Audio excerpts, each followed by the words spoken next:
Now we are joined from Cairo by the president of the Nazaha Integrity Coalition, Kofi Kankam.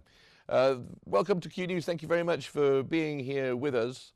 How would you assess the overall integrity and transparency of the second phase of the elections based on observer reports? Thank you very much. And let me take the opportunity to express my sincere gratitude to the people of Egypt. We will be coming out fully with a full report after the whole election. But generally, today, just a summary of my observation, everything has been moving on very smoothly. We haven't had any challenges. And I believe that also we should give credence, or respectfully, we should give credence to the president, because after his personal comments on the first round, we've noticed a lot of improvement in the whole processes. Especially, you realize that the issue of pageantry, the presence of party and candidates paraphernalias, and a whole lot of other apathy towards the elections have actually changed. And I will say that today, we've witnessed a very good, smooth running of the whole processes. You go to most of the subcommittees and you find the judges being very receptive, very helpful. The security personnel are in place, ensuring there's a smooth and fair elections taking place. And also, we should also give a lot of credit to the National Authority of Elections as well, because they've also ensured that all the necessary logistics needed to ensure a very smooth elections were put in place. For instance, when you look at the disabled people, everything was put in place to ensure that they also participate actively. The elderly women, the youth, all actually have a very smooth sailing throughout the day. Well, indeed, you mentioned the youth. There has been an increased youth turnout, we're hearing. What does that indicate about political engagement trends in Egypt? Yes, I think this is, a very good exercise for us today, and this is a very good observation for us as well, because in going forward, actually, the youth determines the direction of the country, and it's very interesting to learn how they are actually fully participating in the whole processes, engaging fully in every Tom, Dick, and Harry Thompson aspect of the whole thing. And I think that it gives the country a very brighter future, and this is something I believe that the rest of the world should also be coming into emulate. And how important is the absence of visible campaign materials near polling stations? And does this influence the perceptions of neutrality? No, I believe that it is actually the direction that we should go, because there was a longer period given to all the parties and all the candidates to do whatever campaign that they needed to do. And there is a silence period for the whole election period. And for that matter, taking off all these paraphernalias and all these campaigns during the elections or during the polling stations are a good sign for democracy. And I think that these things have not actually have any direct effect on the outcome, or will not have any direct effect on the outcome of the elections, because the people have actually already been educated, already been guided, and they know where they are, whatever they are doing as we speak now. And how significant is the role of international and regional observers missions in validating the electoral process? We are, very significant to the whole processes, because we adhere to international and local guidelines in observing elections. And international observers actually give a free a free perspective, and gives a free perspective of the whole elections without being any bias, being any partial to anybody. And also we come out with the requisite recommendations necessary to ensure that wherever anything that went wrong would be actually corrected in going forward. And we had the cancellation of 19 districts in the first phase. Does that have an impact on public confidence and institutional credibility? We believe that, for instance, on this situation, the Nazaha coalition actually contributed through the observation of whatever we observed during the first phase. And it's very good that even the president himself came out to ensure that in moving forward, these things will be corrected. And truly, what we've observed today actually emphasizes that the whole thing has been corrected. And I believe that it does not also have any impact on the credibility of this second phase, because people have actually learned of their mistakes and they've corrected the whole thing, and everything is moving on smoothly. And of course, it's been reported there's been great cooperation between judges and observers and security personnel throughout the voting process. Has that been your view? Is that what you've seen? Yes, the coordination and the cooperation has been extremely wonderful, starting from the National Authority of Elections and then throughout the security and all the other stakeholders. We've been actually cooperating effectively. Of all the stations that I've visited, I've been wholeheartedly welcome. The hospitality has been on the high, and they've given us all the requisite assistance needed to ensure that we do a good observation of the election. And what do you think might explain the higher turnout in certain governorates, such as Suez and Manufea? Yes, in terms of the high turnout, I believe that, one, the National Authority elections have done a good job because of whatever education that they send around. And most importantly, too, we should not overlook the role that the president played, especially after the incident that took place in the first round.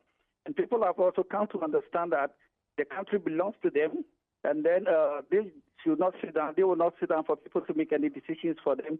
When you sit in the house and anybody takes a decision for you, it's going to affect you and even your grandchildren and all other your lineage. So basically, they've actually come to understand they need to make a decision in going forward towards the development of the country, and that is what I'm taking place now. And how important do you think the participation of Egyptians abroad is in shaping perceptions of legitimacy and national engagement? Yes, it's extremely important because we all know how the rate of influence that comes out from the diaspora, that is the diaspora or the Egyptians outside the country. And definitely they contribute a lot towards the development of the country, even though they are currently staying outside of the country. And for that matter, in whatever decision that is taking place in the country, you cannot sideline now.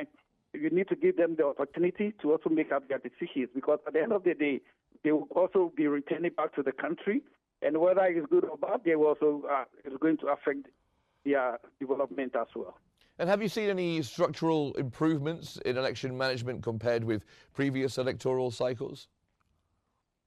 Yes, there's been a lot of improvement, because especially looking at the rates of the turnout, most of the time, during the first day or during the early hours of the elections, you realize that most of the electors or the voters will not be coming out to cast their votes. But this time around, they came out early enough to exercise their franchise. And also, we realize that these campaign issues and all those things, that actually brings out a lot of disturbances and a lot of distractions towards the elections have all been abstained from the whole process. And I think a lot of things have gone on very well. And most importantly, I should also emphasize the role that have been played by women and the youth this time around. Even as we speak at this time, there are a lot of women coming out to exercise their franchise. And this is extremely important, ensuring that there is gender equality in the decision-taking of the country. And also the youth also ensuring that actually they are also playing a role in the direction of the development of the country as we move ahead.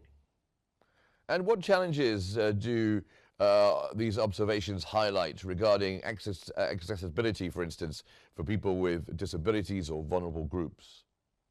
Yes, I must say that as we speak now, there hasn't been any serious challenges, and especially in reference to the people with disability. The National Authority of Elections actually have done a yeoman's job. Have actually done a very good job by putting in place the necessary logistics to support the disabled people. For instance, you could find that there are availability of wheelchairs. There are people ready to support them. They ensure that we have ambulances in place. We have standby health workers. And then also the judges, I must say, also have contributed a lot by supporting the disabilities in making their decisions.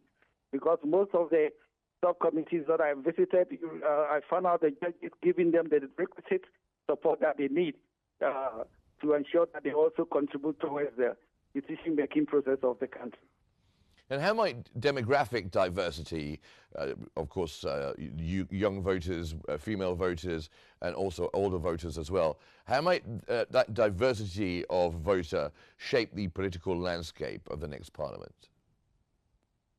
This is an extremely important question, but what I've observed is that there has been a total inclusivity of the whole process where all the necessary stakeholders that matters in shaping the next parliament have actually participated in this decision-making process. And I believe that the next parliament is going to have very credible and very prominent people to help shape the direction of the country. Yeah, and to what extent does voter turnout reflect the broader confidence in political institutions? Come again, please. Voter turnout, how does that, to what extent does that reflect broader confidence in political institutions? Yes, when you give all people the opportunity to make their decisions, to freely come out and make their decisions towards whoever is supposed to lead them, whoever is supposed to represent them, then at the end of the day, they have trust in the whole system. They believe that whatever is taking place is their decision, and then they are ready to be held accountable themselves, and they also take responsibility themselves for whatever is taking place. And how do regional observers, such as those from Tunisia and also the Arab Organization for Human Rights, how do they influence international narratives about Egypt's democratic trajectory? I believe that, especially with regards to these elections, for example, Egypt is showing that definitely this is where civilization took place. Because as for us, as international observers, as compared to other elections that we are observing in various countries, we've observed that these elections or Egyptian elections mostly have been very peaceful, conducted in a free and fair manner. And this time around, I believe the same is taking place. And also, I've also observed that most of the times there are innovative processes or innovative methods that have been deployed all the time during any elections that I come in to witness. And I believe Egypt is sending out a very positive information of a positive message to the rest of the world. And I will entreat our fellow brothers and sisters from the other countries to take it as an opportunity to come and learn or to emulate the good examples that is being exhibited by the Egyptian government. And Kofi Kankam, just before we go, what would you say are the key policy issues that are driving voter motivation in this election cycle? Yeah, I would say that the future of the country belongs to the citizens, and that this is an opportunity for us to determine the direction that the country will be going. And for that matter, all those that are having the universal adult suffrage to make it an effort to come out and exercise their franchise, because this is an opportunity to decide the direction of your future. And none of them should stay in the house, but they should come out and meaningfully participate and effectively contribute towards the direction of the country. Well, that was the president of the Nazaha Integrity Coalition, Kofi Kankam. Thanks very much for spending so much time with us. We really do appreciate it. Thank you very much indeed.